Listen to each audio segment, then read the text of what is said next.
الحمد لله رب العالمين الصلاة والسلام على خاتم النبيين وعلى آله وصحبه أجمعين أما بعد فأعوذ بالله من الشيطان الرجيم بسم الله الرحمن الرحيم قال الله تعالى في سورة البقرة للفقراء الذين أحصروا في سبيل الله لا يستطيعون ضربا في الأرض يحسبهم الجاهل أغنياء من التعفف تعرفهم بسيماهم لا يسألون الناس إلحافا وما تنفقوا من خیر فإن اللہ به علیم۔ ترجمہ: اور ہاں جو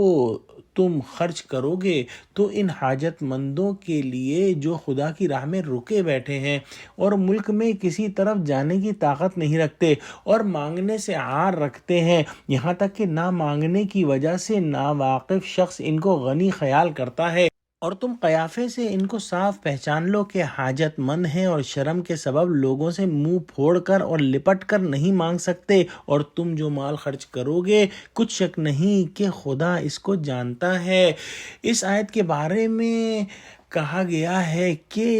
جو یہ 2 رکوع انفاق پہ ہیں اس کی چوٹی یہ آیت ہے، اور اس آیت کے اندر ان لوگوں کا ذکر ہے جنہوں نے اپنا صبح و شام اور پوری زندگی جو ہے وہ دین کی تعلیم اور جہاد فی سبیل اللہ کے لیے وقف کر دی ہے، جیسے کہ اصحاب صفہ۔ یہ وہ لوگ ہیں کہ ان کی دین کی مشغولیت اس قدر بڑی ہوئی ہے کہ انہیں کسب معاش کے لیے محنت، تجارت، کاروبار اور زراعت وغیرہ کا موقع ہی نہیں مل رہا۔ بسا اوقات ان کے پیٹ خالی ہوتے ہیں، گھر میں فاقہ اور فقر ہوتا ہے، جیب میں پھوٹی کوڑی نہیں ہوتی، لیکن ان کی خودداری اور شرافت نفس انہیں کسی کے سامنے ہاتھ پھیلانے کی اجازت نہیں دیتی۔ ان کا ظاہری رکھ رکھاؤ ایسا ہوتا ہے کہ ناواقف شخص انہیں مالدار سمجھتا ہے۔ وہ اپنی ضروریات کو یوں چھپاتے ہیں جیسے اپنے عیبوں کو چھپاتے ہیں۔ صرف ایسا انسان ہی ان کی اندرونی حالت سمجھ سکتا ہے جو چہرے کو دیکھ کر اندرونی احساسات کا اندازہ لگانے کی صلاحیت رکھتا ہو۔ یقیناً چہرہ پوشیدہ جذبات اور اندرونی کرب کا آئینہ دار ہوتا ہے، لیکن اس آئینے میں جھانکنا اور باطن کی حقیقی تصویر کو صاف دیکھ لینا ہر کسی کے بس کی بات نہیں۔ پھر جبکہ صاحب آئینہ بھی اپنی غربت کی تصویر کسی کو نہ دکھانا چاہتا ہو تو واقعی اس کا دیکھنا اور سمجھنا بہت مشکل ہے،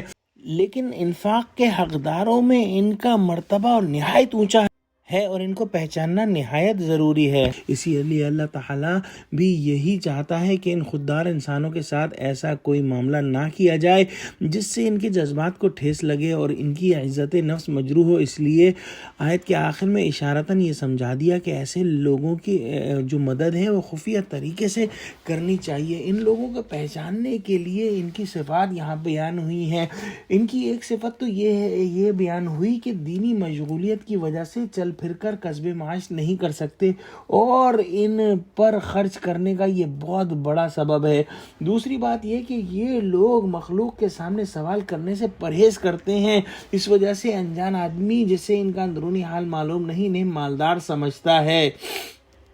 ان حضرات کی تیسری صفت یہ بیان ہوئی کہ اے مخاطب، ایسے لوگوں کو تو ان کی نشانی سے ہی پہچان لے گا۔ نشانی سے حالت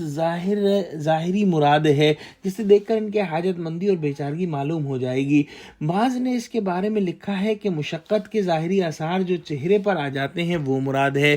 بعض نے یہ کہا کہ کپڑوں کا پھٹا پرانا ہونا مراد ہے، لیکن در حقیقت ان پر کوئی انحصار نہیں۔ بھانپنے والے طرح سے بھانپ لیتے ہیں، جو فکر مند ہوگا وہ ان کی ظاہری حالت کو دیکھ کر ان کے پاس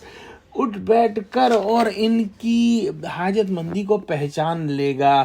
سب سے امپورٹنٹ یہ بات ہے کہ ان لوگوں کو پہچاننا جو انفاق کر رہا ہے اس کے لیے بہت بڑی کامیابی ہے، کیونکہ اس کا انفاق جو ہے وہ قبول و مقبول ہو جائے گا اگر وہ ان لوگوں کو پہچان لے اور تمام آداب اور شرائط کا پاس رکھتے ہوئے ان پر جو ہے ان لوگوں پر جو ہے وہ خرچ کرے۔ اور بے شک اللہ سبحانہ و تعالی جو ہے وہ دلوں کے حال جانتا ہے اور وہ ہر چیز کا علم رکھتا ہے۔ وآخر دعوانا الحمدللہ رب العالمین، السلام علیکم ورحمۃ اللہ وبرکاتہ۔